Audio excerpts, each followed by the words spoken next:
Ciao mondo, hello world, hola mundo, hello mom, konnichiwa, ni hao, namaste. Again, we are in Rome at the Consensus Conference on hemoabsorption hemodialysis for chronic patients, and I'm here with Professor Cantaluppi, who is in charge of Group 1, dealing with the indications for hemoabsorption hemodialysis, so how to define and phenotype, identify patients who are indicated for this kind of treatment. So basically we are trying to identify which factors may help the clinician to identify the patient in the whole population of chronic dialysis would have some possible improvement in the clinical aspects, in the clinical symptoms, uremia-related symptoms.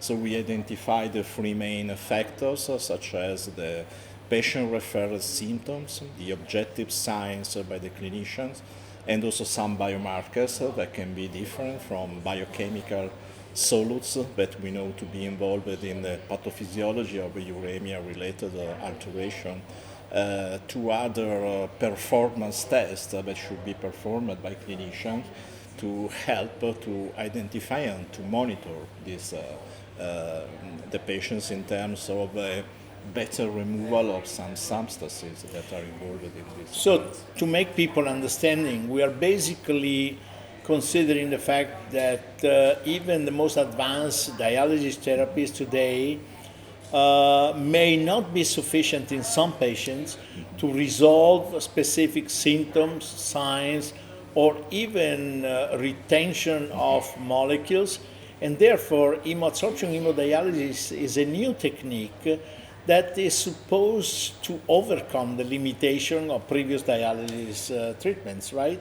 Yes, it's a sort of trying to fill the gap of diffusion and convection, in particular related to large molecular weight uremic toxins and protein-bound uremic toxins that are not clearly removed by the standard physics of dialysis or standard dialysis, such as diffusion and convection. In your view, what percent of patients could be candidate for this type of therapy? I think that this depends more by what we use to evaluate this kind of patients, because obviously we should have to increase the capability to look at some solutes that are not measured in the standard clinical practice, in particular what we were talking before, such as protein-bound uremic toxins, and also some performance tests. So we define the patients with I don't know, it's inflamed, but we have to quantify and measure what inflammation means.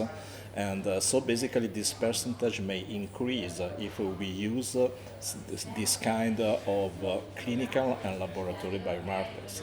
So it's possible that to start with, we can imagine 10% of the population, but maybe later on we can expand the indication to this probably to 20 or 30% of the population. Yeah, probably also more if you consider that the hemoabsorption, as we are discussing in these days, can be coupled with standard HD or HDF, maintaining the similar procedures and operational procedures that we perform in dialysis. Okay, so your group will be certainly useful in the recommendation of which are the ideal candidates for this therapy, and possibly help people to make decision on whom to treat with this therapy. Yes.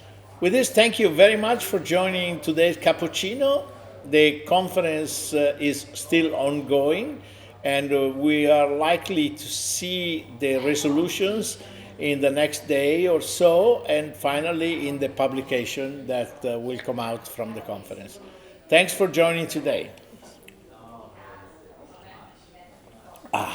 Excellent.